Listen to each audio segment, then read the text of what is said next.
नाजरीन, सबसे पहले हम आपको खुशखबरी सुनाते जाएं कि बारबरोसा का नया सीज़न आ गया है, जिसका बहुत से मदाहों को बहुत इंतज़ार था और काफ़ी बेचैनी से इंतज़ार कर रहे थे।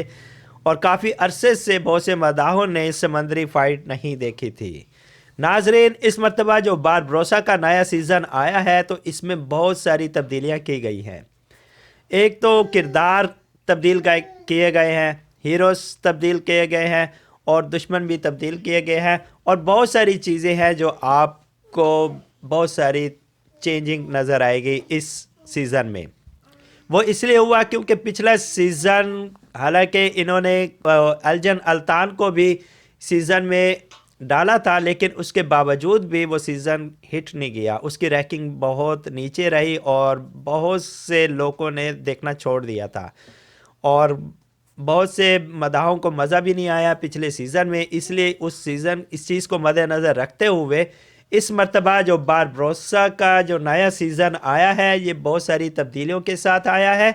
और इसमें आप समंदरी भी फ़ाइट देखेंगे और इसमें आप बादशाहत भी देखेंगे और इसमें बादशाह का भी रोल होगा। और उस वक्त जो बादशाह था सल्तनत उस्मानिया का, वो था सुलेमान शाह। तो इसमें सुलेमान शाह का बादशाह जो था उसका भी आप किरदार इसमें दिखाया गया है और उसके मातहत ही बारबरोसा का अब नया सीज़न जारी होगा और इसी तरह नए एपिसोड चलते जाएंगे। नाजरीन, ये जो एपिसोड बारबरोसा का जो नया सीज़न आया है और इसका जो एपिसोड है बहुत ही ज़बरदस्त अंदाज में शुरू किया गया है।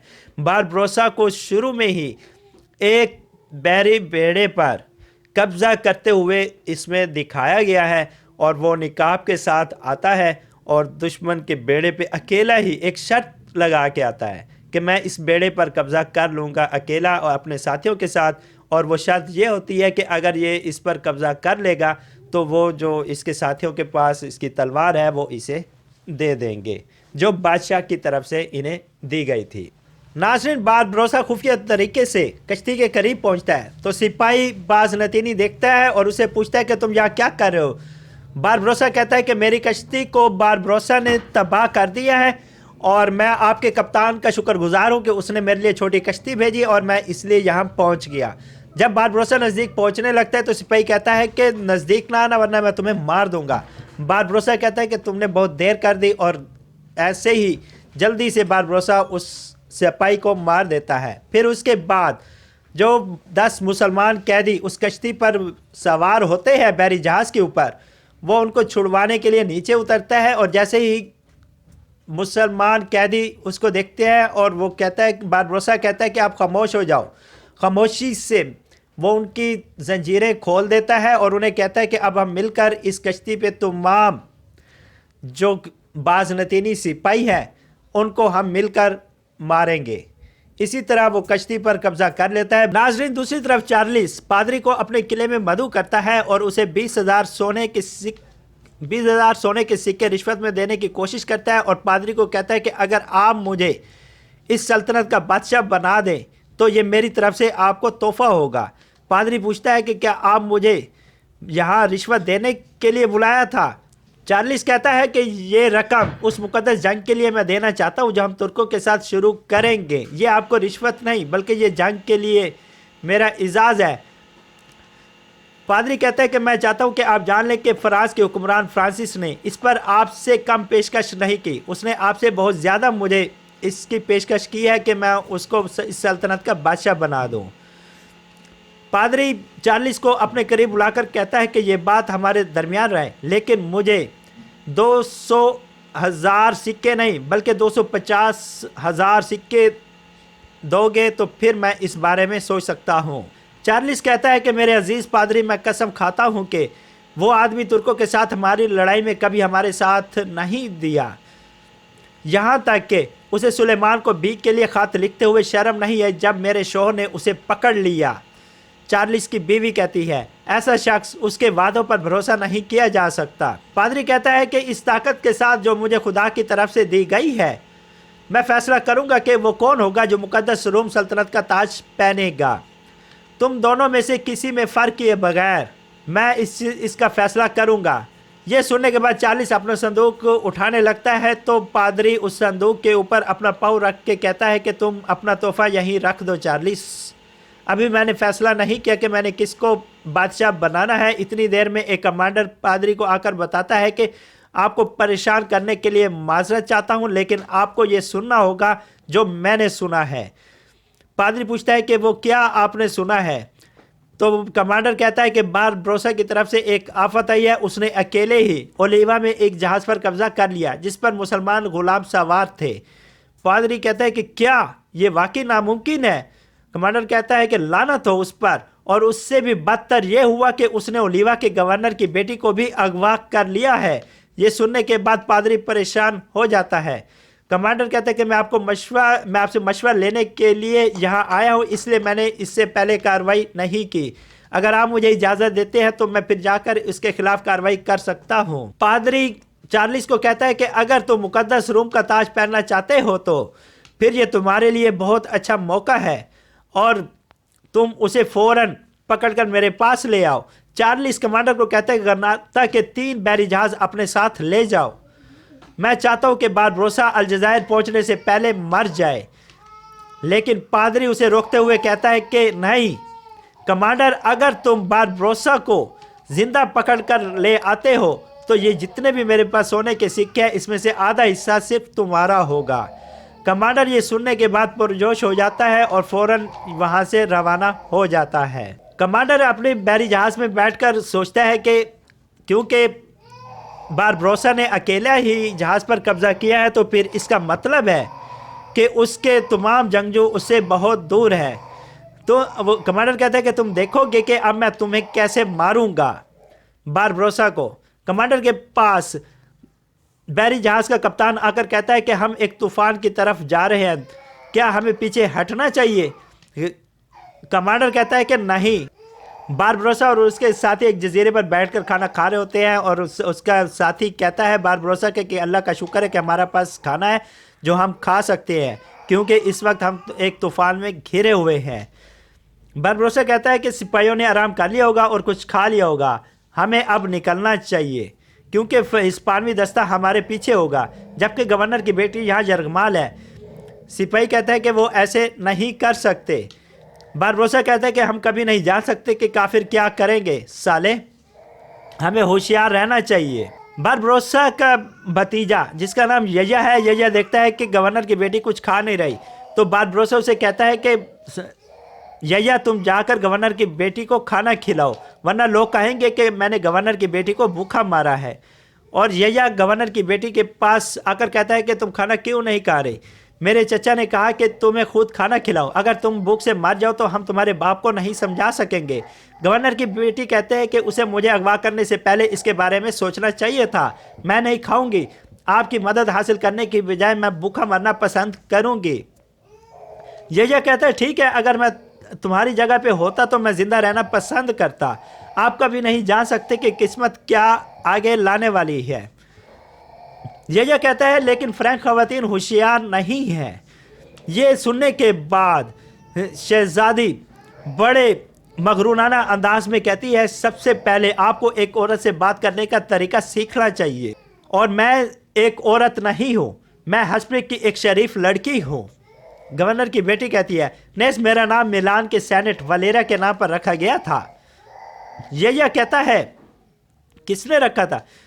गवर्नर की बेटी कहती है मैं तुम जैसे गंदे डाकों से बात नहीं करूंगी। यया कहता है ठीक है, गधे सिर्फ अपने गोदामों में भोगते हैं, अगर आप नहीं खा रही है तो मैं खाना लेकर जा रहा हूँ। ये सुनने के बाद गवर्नर की बेटी कहती है रुको, रोटी छोड़ दो, इसकी खुशबू से मैं खुद पर काबू नहीं पा रही, इसलिए इस रोटी को यहाँ रख दो, मैं खाना खाने जा रही हूँ। फिर उसके बाद बारबरोसा अभी तैयारी कर रहा होता है रवाना होने के लिए। इतनी देर में हिस्पानवी कमांडर वहाँ पे अपने बैरी जहाज लेकर आ जाता है और कहता है कि मैंने ठीक कहा था, बारबरोसा हमें यही मिलेगा, और बारबरोसा हमें यहाँ मिल गया है। कमांडर अपने कप्तान को कहता है कि तोपों के बगैर तिजारती जहाज और छोटी कश्ती के साथ हमारे खिलाफ ज़्यादा देर नहीं खड़ा हो सकेगा बारबरोसा, इसलिए हम इससे आसानी से इस पर कब्जा कर लेंगे। अब हम इस खलीज को बंद कर देंगे। चारों तरफ से इसको घेर लेंगे, हम उसे हथियार डालने पर मजबूर करेंगे। एडमिरल, हम दोनों को तोपों से क्यों नहीं डबो रहे? बारबरोसा को क्यों नहीं डबो रहे? कप्तान पूछता है एडमिरल से। अगर आप हमें बारबरोसा को जिंदा लाकर देते हो तो ये आधा सोना आपका हो जाएगा। एडमिरल सोचता है पादरी की बातें, फिर उसके बाद अपने कप्तान को कहता है कि हम पोप के हुक्म की नाफरमानी नहीं कर सकते, इसलिए हम बारबरोसा को जिंदा ही पकड़ेंगे। कप्तान कहता है कि चले ठीक है। इसके बाद वो चारों तरफ से अपने बहरी जहाज़ों को तरतीब देना शुरू कर देता है कप्तान, और यहाँ पे दूसरी तरफ बारबरोसा के सिपाही भी देखकर इशारा कर देते हैं कि अब हिस्पानवी सिपाहियों ने हमें घेरे में ले लिया है। इसलिए वो एक दूसरे को इशारा करते हैं और फौरी तौर पर अपनी अपनी पोजीशनें संभालने लगते हैं, और बारबरोसा मुसलसल उन पर अपनी नज़रें जमाई रखता है और देखता है कि हिस्पानवी किस तरह अपने बहरी जहाज़ों को तरतीब दे रहे हैं। और इसी तरह बारबरोसा के सिपाही भी जल्दी से अपने बहरी जहाज़ों में पहुंच जाते हैं और हमले की तैयारी शुरू कर देते हैं। कमांडर भी अपने कप्तान को कहता है कि फौरन अपने बहरी जहाज़ों को हमले के लिए तैयार करो। पहला जहाज़ हम आगे लेके जाएंगे और दूसरे जहाज़ हमारे पीछे आएंगे, और जब हम बारबरोसा के कुछ फासले पर होंगे तो हम बारबरोसा को बगैर गोली चलाए आसानी के साथ पकड़ लेंगे और बाकी सिपाहियों को जहन्नम की गहराइयों में भेज देंगे। कप्तान कहता है जैसे आपका हुक्म, चलो जल्दी करो, अपने सिपाहियों को कहता है। और इस तरह अपने बहरी जहाज़, जो 2 बहरी जहाज़ होते हैं, वो बारबरोसा के 2 बहरी जहाज़ों के करीब ले आते हैं, और तीसरा जो बहरी जहाज़ होता है वो थोड़ा पीछे की तरफ रखते हैं ताकि वो बाद से अगर कोई मसला हो तो वो पीछे से हमला कर सके। जल्दी से सिपाही अपनी अपनी पोजीशनें संभाल लेते हैं, और दूसरी तरफ बारबरोसा के सिपाही भी अपनी अपनी पोजीशनें संभाल लेते हैं। जल्दी से बारबरोसा सबसे पहले अपनी तोप पे गोला बारूद लोड करके हिस्पानवी जहाज़ों पे हमला कर देता है। ये देखने के बाद कप्तान, जो हिस्पानवी कमांडर है, वो बहुत परेशान हो जाता है और धमाके की वजह से नीचे गिर जाता है, और वो अपने कप्तान को कहता है कि उनके पास बारूद भी है, इसलिए अब हमें भी बारूद से उनका मुकाबला करना होगा। फिर हिस्पानवी भी अपनी तोपों का रुख बारबरोसा के बहरी जहाज़ों की तरफ मोड़ देते हैं और उस पर हमला कर देते हैं। इसी तरह दोनों तरफ से गोला बम बारूद से हमले जारी हो जाते हैं, और बारबरोसा बड़ी हिकमत अमली के साथ अपने जहाज़ को मोड़ते हुए उन पर हमला करता है, जिससे हिस्पानवियों को मौका भी नहीं मिलता कि वो उन पर मजीद हमला कर सके। हिस्पानवी फिर अपनी बंदूकें निकालते हैं। उनका कमांडर कहता है कि तेज़ी से इन पर हमला कर दो। इससे पहले कि हिस्पानवी उन पर बंदूकों से गोलियां मारते, उससे पहले ही बारबरोसा के सिपाही अपनी बंदूकें निकालकर उनको गोलियों का निशाना बना लेते हैं। इस तरह वो आसानी से मार जाते हैं। बारबरोसा बड़ी आसानी और बड़ी ज़बरदस्त हिकमत अमली से उनके तीनों बहरी जहाज़ों को तबाह कर देता है। फिर इसके बाद बारबरोसा के सामने बिल्कुल हिस्पानवी कमांडर होता है, और वो उसके सामने गोल बारूद तोप का गोले का निशाना बनाता है, लेकिन बारबरोसा उसको निशाना नहीं बनाता। जब वो देखता है कि उसको बारबरोसा का निशाना नहीं लगा तो वो बड़ा तंजिया लहजे में कहता है, बारबरोसा तुम इतने अहमक हो जो तुम इस हाथी जैसे आदमी को भी नहीं मार सके, तुम नमाज पढ़ने से पहले ही मर जाओगे। ये कहने के बाद कप्तान अपनी बंदूक को उठा के बारबरोसा की तरफ उसे गोली मारने लगता है, तो बारबरोसा कहता है एडमिरल रुक जाओ, मैंने तुम्हें खुद नहीं निशाना बनाया, क्योंकि मैंने जो तुम्हारे पीछे तेल का जो डब्बे पड़े थे उनके ऊपर गोली मारी थी। इस तरह बहरी जहाज़ में तेल हर तरफ चारों तरफ फैले रखता है। जैसे ही एडमिरल बारबरोसा की तरफ गोली मारने का निशाना लगाता है, फायर लगाता है, तो फौरन वहाँ पे आग लग जाती है, और इसी तरह कमांडर जख्मी होकर नीचे गिर जाता है। फिर बारबरोसा अपने रस्सियों के ज़रिए दुश्मन के बहरी जहाज़ के अंदर आ जाता है। एडमिरल बारबरोसा को कहता है कि मैं तुमसे इल्तिजा करता हूँ कि तुम मेरी जान बख्श दो, मैं तुमसे अपनी जान की भीख मांगता हूँ। बारबरोसा कहता है मैं उनकी जान नहीं लेता जो मेरे सामने घुटने टेक देते हैं, जाकर अपने बादशाह से कहो जब तक वो इस्लाम पर हमला करता रहेगा मैं उसे नहीं छोड़ूंगा, और मैं उसके तमाम किले तबाह कर दूंगा और उसके तमाम जहाज़ डबो दूंगा।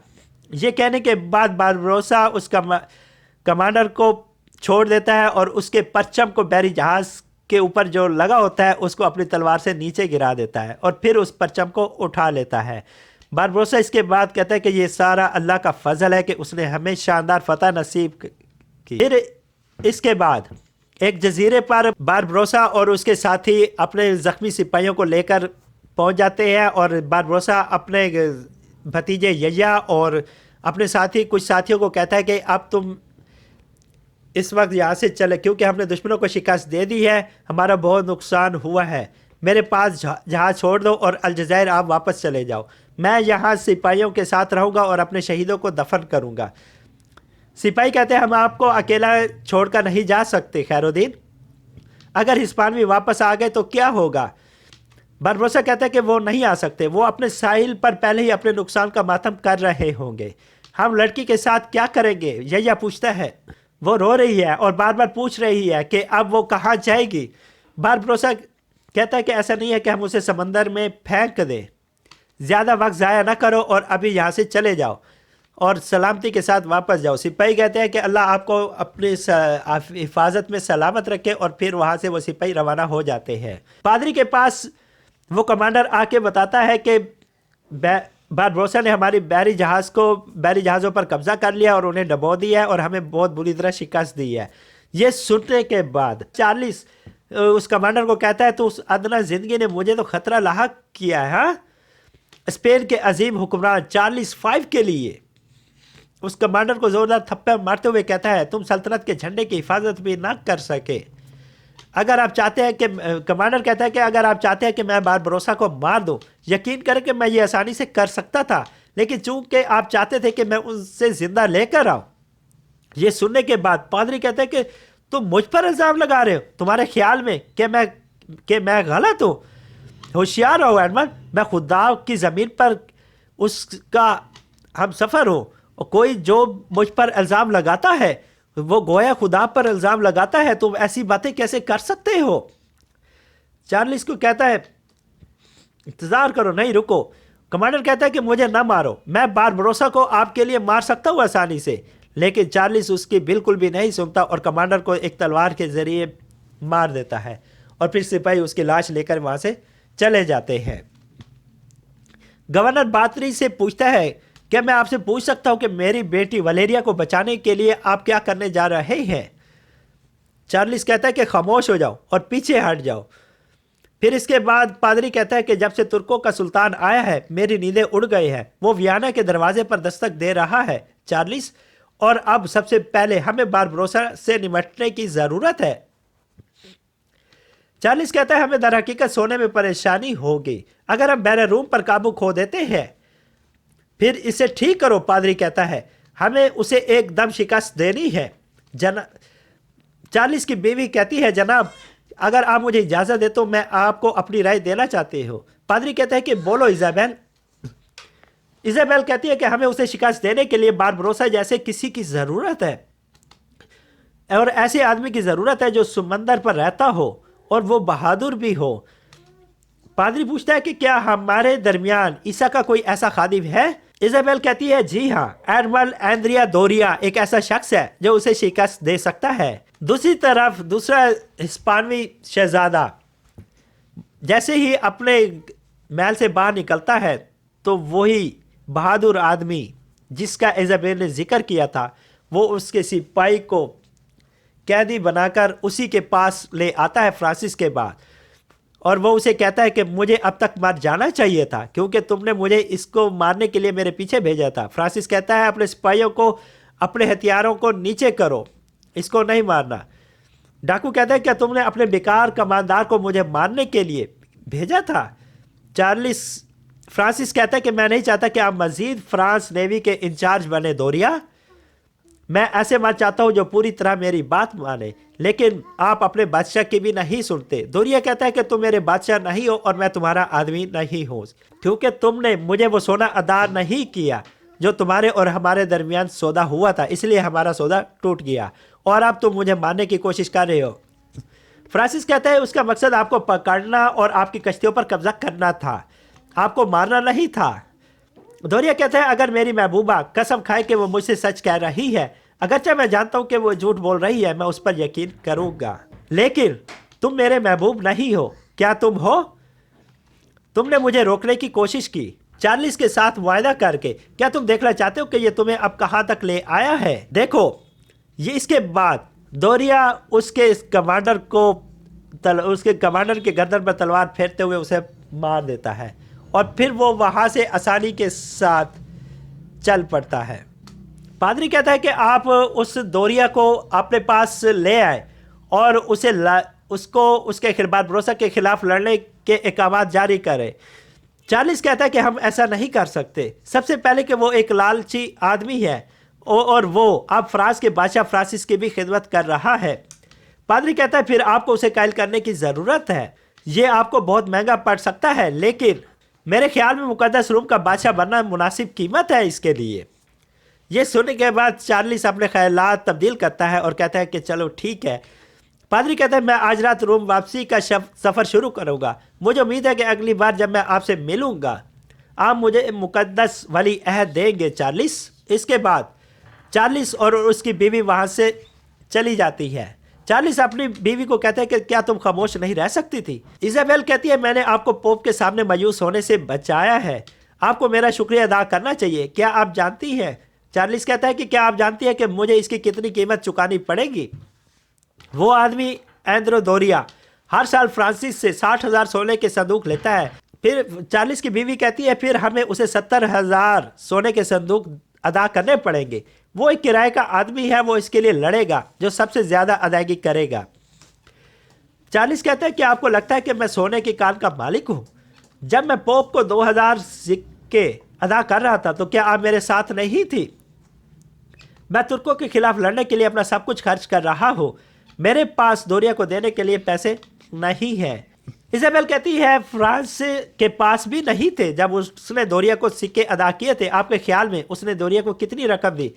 चार्लिस कहता है उसने कैसे अदा की मेरी प्यारी मलका? मलका कहती है उसने वेनिस का एक मालदार से कर्ज लिया। वो औरत कौन है? चार्लिस पूछता है।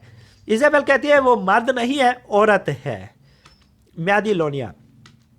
वो अपनी देखभाल में ताजरों के साथ हीरो और रूबी का कारोबार करती है। वो वेनिस की अमीर तरीन खातून है। चार्लिस कहता है ठीक है, उसे गुंदबर्ग में मधु करे, मैं उसे ज़ाती तौर पर उससे सोने के सिक्के लूँगा। इज़ाबेल कहती है एक छोटा सा मसला है। चार्लिस पूछता है कि क्या मसला है? इज़ाबेल कहती है कि हमने उसके शौहर को मार डाला। चार्लिस कहता है वो मारनों में से एक है जिसे हमने ज़बरदस्ती इज़ाबेल से जलावतन किया, और वो इज़ाबेल कहती है मुझे नहीं लगता कि वो हमारा इस्तकबाल करेगी, लेकिन मेरे पास एक तरीका है, उसे मैं अपना दूसरी तरफ से तारुफ करवा कर उससे सिक्के ले सकती हूँ, गवर्नर की बेटी की कज़न के तौर पर जिसे बारबरोसा ने अगवा किया था, और कर्ज मांगूंगी।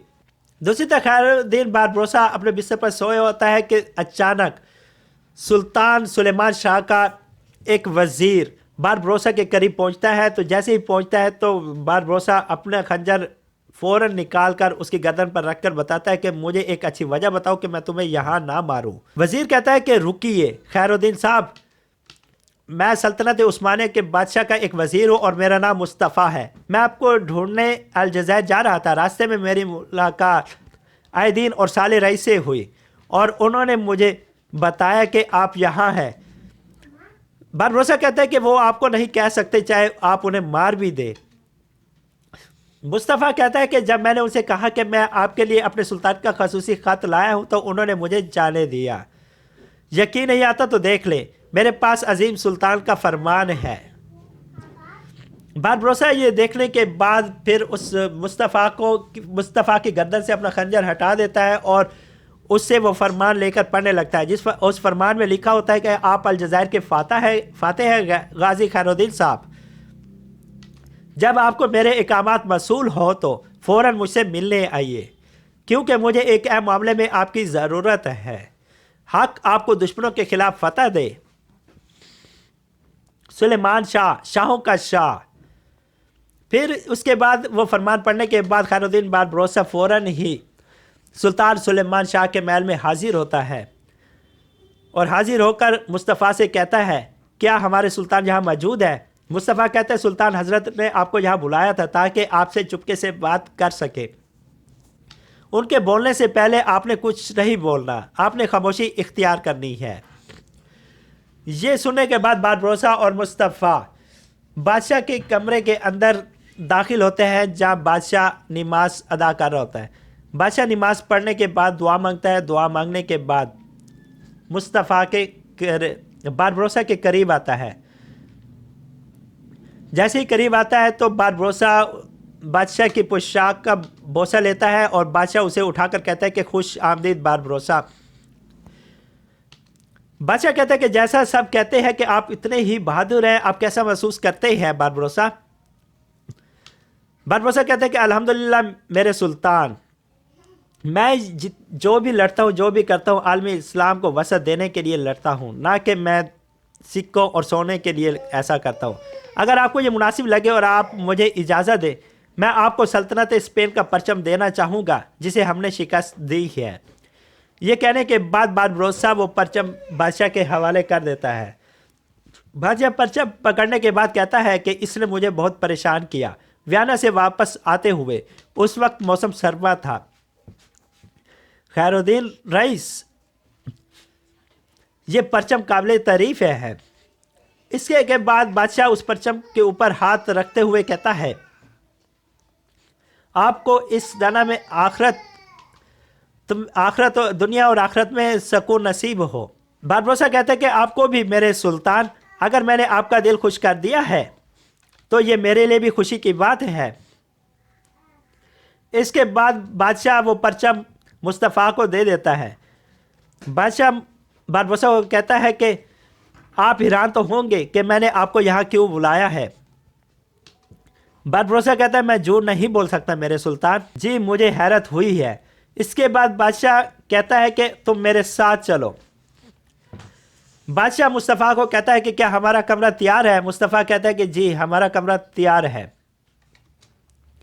फिर इसके बाद बादशाह बारबरोसा को जजीरे के करीब लेकर आता है और उसे कहता है कि वो कहता है कि स्पेन का शाहशाह शाहरुख जल्द ही रोमन जर्मन का बादशाह शहनशाह होगा। वो और उसके पोप तुर्कों को यूरोप से बाहर भेजना चाहते हैं और आखिरकार इस्तांबुल को हमने फतह कर लिया है। लेकिन मेरा इरादा है कि अल्लाह की मर्जी से रोम को फतह करें और इस्लाम के परचम को उनके दिल में लगाओ। बारबरोसा कहता है, इंशाअल्लाह मेरे सुल्तान। बादशाह कहता है, ये वाज़ह है कि ये जंग हैबरिस और उस्मानी के दरमियान होगी। अब हमारे लिए इस फतह में कामयाबी के लिए हमें फ्रांस को खुशकी और समंदर दोनों से घेरने की ज़रूरत है और वहाँ आप और आपके बहादुर आदमी सबसे ज़्यादा मुनासिब होंगे। बारबरोसा कहते हैं, जैसे आपको मुनासिब लगे मेरे सुल्तान। आप बादशाह कहता है, आप ही हैं जो इन समंदरों को जानते हैं। आपने समंदर में बहुत सी जंगें लड़ी और इन्हें फतह किया। अब वक्त आ गया है कि मैं आपको समंदर का कप्तान बनाऊं। ये सुनने के बाद बारबरोसा बहुत हैरत अंगेज में बादशाह की तरफ देखता है। बादशाह कहता है, मेरे उस्ताद पारगल का भी यही ख्याल है, लेकिन मुझे आपको ये ओहदा देने के लिए वजीर की भी ज़रूरत है। बारबरोसा कहता है, मेरे सुल्तान, समंदर में मैं आपका कप्तान बनना मेरे लिए सबसे बड़ा एजाज़ है, लेकिन मेहरबानी करके अपने आप को अपने खादिम के लिए मत धकेले। बादशाह कहता है, ये मुझ पर छोड़ दो अभी के लिए, मैं आपको किसी और अहम चीज़ पर तफवीज़ करूँगा। बादशाह मुस्तफ़ा को बुलाकर कहता है, क्या कमरा तैयार है? मुस्तफ़ा कहता है, जी तैयार है। इसके बाद बादशाह बारबरोसा को उस कमरे की तरफ लेकर रवाना हो जाता है। दूसरी तरफ इज़ाबेल जूलिया के पास पहुंच जाती है और वो कहती है कि मैंने आज से पहले आपका नाम कभी नहीं सुना। जूलिया कहती है इज़ाबेल को, क्या आपने कहा कि आप फिरा से आई है? जी मिस लूना, इसे सुकून मिले। मेरा रियाडो फ्रेडी का कारोबार है, जब वो मर गया तो मुझे सब कुछ संभालना पड़ा। जूलिया कहती है, मैं आपसे कुछ पूछूंगी, आपने मुझे सच सच बताना है। इज़ाबेल कहती है, मैं किसी की तवज्जो हासिल करने के लिए ये सब नहीं करती हूँ। ज़्यादातर वक्त मैं गेंदों में भी शिरकत नहीं करती हूँ। जूलिया कहती है, जो भी हो, तो मुझसे जो पैसे चाहती हो वो बहुत ज़्यादा है। क्या मैं पूछ सकती हूँ, अगर ये ठीक है तो आप इसे किसके लिए इस्तेमाल करेंगी? इज़ाबेल कहती है, यकीनन आप पूछ सकती है। मेरी कज़न वालिरा जब वो जेनेउस के जहाज़ में सफ़र कर रही थी तो उसे एक कज़ाक ने अगवा कर लिया है। वो जालिम आदमी मेरे घर वालों से 70,000 डिकेट सोने के संदूक मांग रहा है उसे वापस देने के लिए। जूलिया पूछती है वो डाकू कौन है। इजाबेल कहती है बारबरोसा। ये सुनने के बाद जूलिया कहती है क्या ऐसा है वाकई? तो बारबरोसा ने आपकी कज़न को अगवा कर लिया। इजाबेल कहती है जी हाँ। जूलिया कहती है उस खूंखार मसीह दुश्मन को कौन नहीं जानता। इजाबेल कहती है आप ठीक कह रही है। मेरी कज़न वलीरा एक अच्छी ईसाई थी जो यीशु मसीह के तरीकों की पैरवी करती थी। अगर आप मुझे ये पैसे दे दे तो आपके खुदा के सामने भी आप नेकी कर रही होंगी। जूलिया कहती है कि मैं तुम्हें पैसे दूंगी, लेकिन मुझे ये जानना है कि आप मुझे वो रकम किस तरह 6 माह में सूद के साथ वापस करेंगी।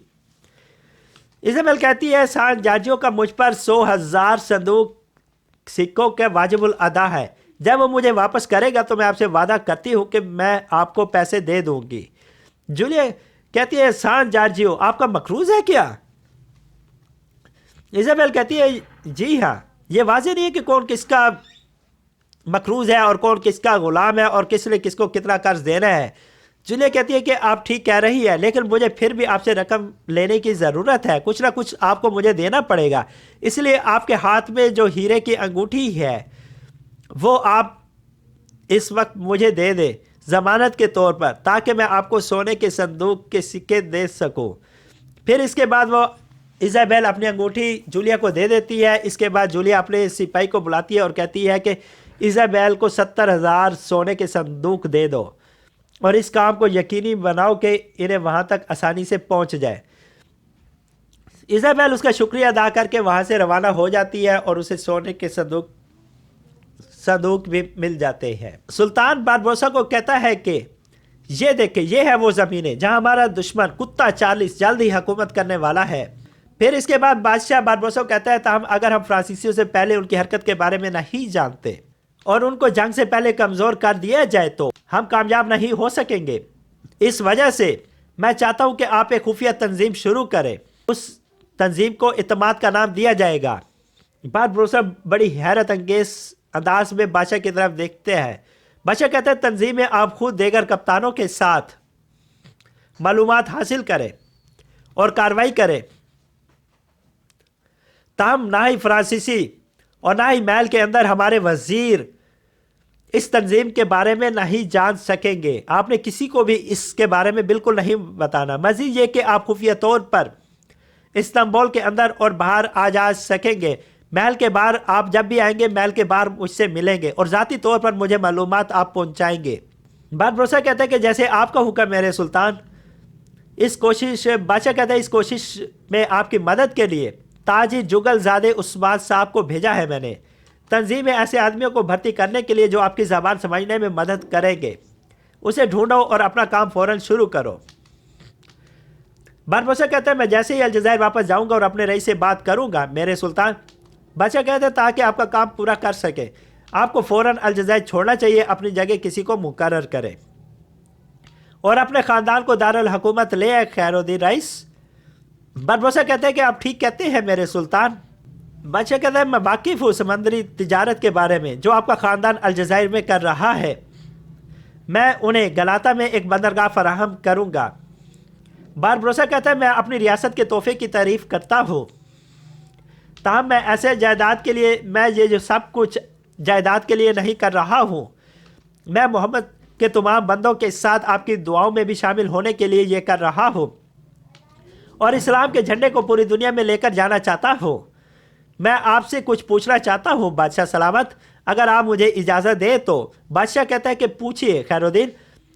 बारबरोसा कहता है कि मेरे सुल्तान मेरा एक 15 साल का बेटा है जिसका नाम हसन है। अल्लाह उसे सलामत रखे, अल्लाह आपका भला करे। मैं चाहता हूँ कि हसन एंदरौन चला जाए और एक ऐसा आदमी बने जो फ़ख्र के साथ अपने मुल्क की खिदमत करे। बादशाह कहता है कि चले ठीक है, हम इस पर गौर करेंगे और इसके साथ ही गलाता की बंदरगाह आपके लिए मेरा तोहफा होगी। मैं कोई इतराज़ नहीं चाहता। खैरुद्दीन बारबरोसा कहता है कि ठीक है, जैसे आपकी मर्ज़ी। बादशाह कहता है जंगों में लड़ते हुए मुझे अपनी दुआओं में याद रखिए, बस यही काफ़ी है। इसके बाद बारबरोसा वहाँ से रुखसत हो जाता है। बारबरोसा अपने घर वालों के पास आकर कहता है कि सुल्तान हर ने मुझे इतनी मुकद्दस जिम्मेदारी सौंपने के बाद मुझे यह अंगूठी दी और अलजायर भेज दिया। मेरा भरोसा मेरे खालक पर है। बारबरोसा की माँ कहती है और उसकी बीवी कहती है, आप अंगूठी बनाने वाली हो क्या माँ? क्या आपको ये पसंद है? क्या ये अच्छी है? क्या आपको अच्छी लगी है? बारबरोसा की माँ कहती है, यकीनन महल में अंगूठी बनाने वाला बहुत हुनरमंद होगा, ये उसके ज़रिए बनाई गई होगी।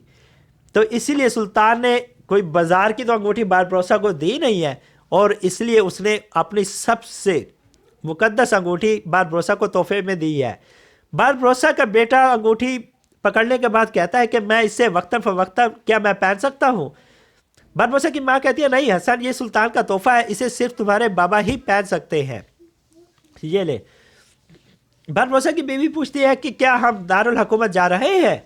मैं सुलेमानी स्कूल को देखकर बहुत पुरजोश हूँ। और उसकी भतीजी कहती है, मैं बादशाह के महल को देखने के लिए बहुत पुरजोश हूँ। पूरा ख़ानदान बहुत खुश होता है कि हम बादशाह के महल को देखने जा रहे हैं।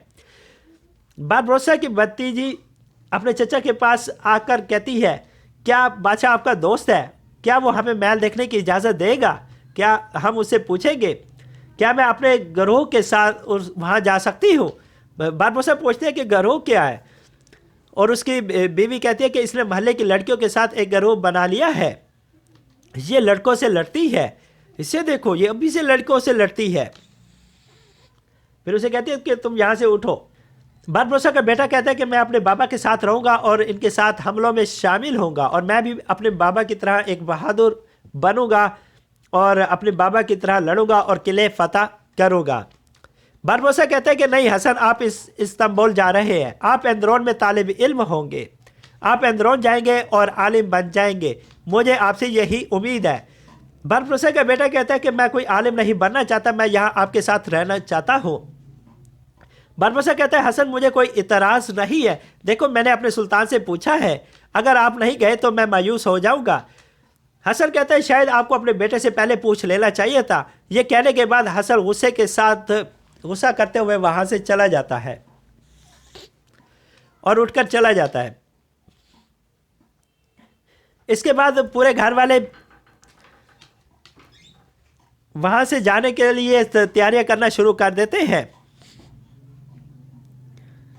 और बहुत इसमें खुश भी होते हैं और परजोश भी होते हैं। बारबरोसा यजा को कहता है कि आप जाओ और गवर्नर की बेटी को यहाँ बुला कर आओ, क्योंकि अब उसने खाना भी खाना है और उसे यहाँ लेकर आओ। बारबरोसा की माँ कहती है कि उसे खाना खिलाने के बाद उसे कहो कि मेरे पास आए ताकि मैं उसे साफ़ सुथरा लिबास दे सकूं। अभी तक उसने वही पुराना लिबास पहना हुआ है। दूसरी तरफ गवर्नर की बेटी वहाँ से निकलने की कोशिश कर रही होती है और दरवाजे के अंदर मुसलसल चाबी निकालने की कोशिश करती है, और चाबी निकालने के बाद वो दरवाज़ा को खोल लेती है। और जैसे ही वो दरवाजे को खोल कर बाहर निकलती है तो आगे यया खड़ा होता है और यया कहता है कि ये क्या हो रहा है, तुम कहाँ जा रही हो? गवर्नर की बेटी यया के मुंह पर थप्पड़ मारती है। यया कहता है, तुमने जोर से मारा गवर्नर की बेटी। गवर्नर की बेटी कहती है, मेरा मजाक उड़ाना बंद करो, मुझे जाने दो, मैं तुम्हारी कैदी नहीं हूं। यया कहता है, तुम ठीक कहती हो, तुम कैदी नहीं हो, आप हमारी मेहमान हैं। गवर्नर की बेटी कहती है कि क्या तुर्क अपने मेहमानों के साथ ऐसा सलूक करते हैं, उन्हें कमरे में बंद करके? यया कहता है, हाँ, अगर वो आपकी तरह बागी हो तो। क्या तुम बागी हो? मैं गवर्नर के महल के रहने वाली हूँ। गवर्नर की बेटी कहती है, यया कहता है, हम जानते हैं, इस पर फख्र मत करें। गवर्नर की बेटी कहती है, आप खुशकिस्मत है, लेकिन बाबा बादशाह से बात कर रहे होंगे। अगर आप नहीं चाहते कि हिस्पानवी बैरी बेड़ा अलजायर को तबाह कर दे, आपको मुझे अभी भेजना चाहिए। यया कहता है कि क्या तुम इतनी सादा हो, या ये कोई चाल है? यहाँ कोई बेड़ा नहीं आएगा। गवर्नर की बेटी कहती है, बिल्कुल आएगा, आप देखेंगे। यया कहता है, बादशाह को तुम्हारे बाबा की कोई परवाह नहीं, वो मेरे चचा को पकड़ना चाहता था और वो कामयाब नहीं हो सका। गवर्नर की बेटी कहती है, तुम सिर्फ मुझे मायूस करने की कोशिश कर रहे हो। यया कहता है, ठीक है, चलो आप जा सकती है, आप जाकर हिस्पानवी बैरी बेड़े को आते देख सकती है, लेकिन वो नहीं आएंगे। गवर्नर की बेटी कहती है कि मैं खुद चली जाऊंगी। यया कहता है, करीब तरीन हिस्पानवी किला 100 लीग के फासले पर है, इस गर्मी में वहां पहुंचना मुश्किल होगा और आपको रास्ते में शेरों से लड़ना पड़ेगा, और मैंने उन वैश्यों के बारे में भी सुना है जो मुसाफिरों पर हमला करते हैं।